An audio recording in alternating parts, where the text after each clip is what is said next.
Who will I be? Where will I thrive? What is my legacy?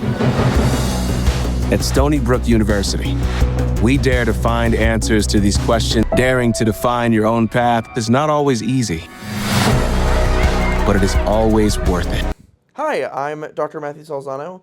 I am an assistant professor of communication here in the School of Communication and Journalism, and I'm wrapping up 2 years at Stony Brook University.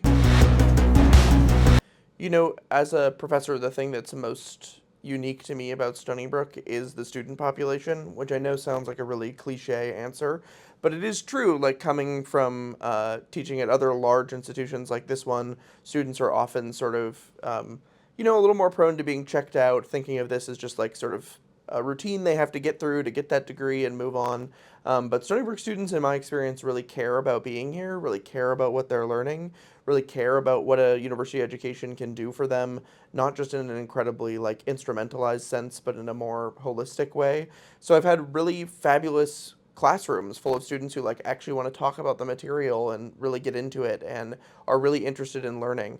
And it's also a really diverse group of students doing that too. It's not just a bunch of privileged kids from already rich high schools. It's a really economically, racially, gender, all sorts of diversity that you can imagine is represented in the classroom, and it makes for a really rich classroom discussion, and that's pretty fulfilling for me as a professor.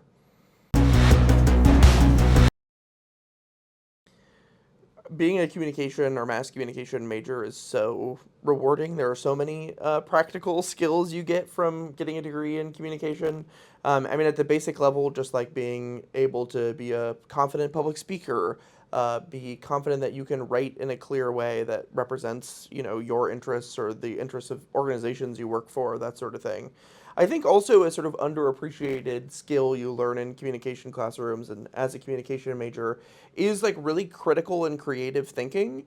We're not just having you write media releases in our courses. You're also going to engage with the history and theory and research of communication studies. You're going to learn a lot about like how people interpret messages and how they understand them and how we can really appeal to people in ethical and persuasive ways. So you're going to leave with lots of ideas about how to engage with other people and really be able to think creatively about how to apply those principles in whatever workplace you work in, whether you're a public relations professional or you're a journalist or you go on to do something totally different. You run a business, you, I don't know, manage a touring rap company. I don't know, like whatever you imagine.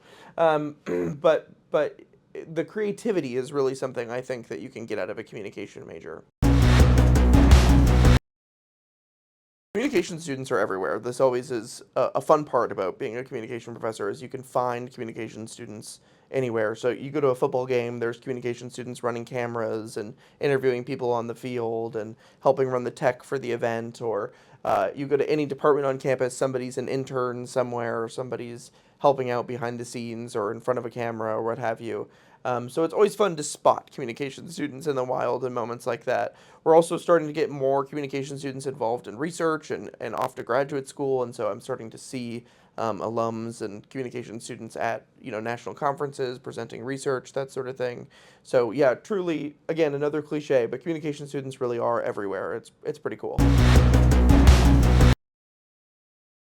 The first is that communication is an easy major, is a constant refrain. Now, I was a communication major as an undergrad, so I'm still personally offended by this. I see what people mean. Like, I'm not going to be giving you a final like you're going to get in pre-med or your nursing major or organic chemistry or something like that. But the difference is that instead of like studying terms or muscles or bones or whatever it is late into the night, you're going to be asked to keep up with current events, to know what's going on in the world, to develop a professional portfolio and profile, to be a sort of engaged citizen and participant in community so that you know communication, so that you're plugged in.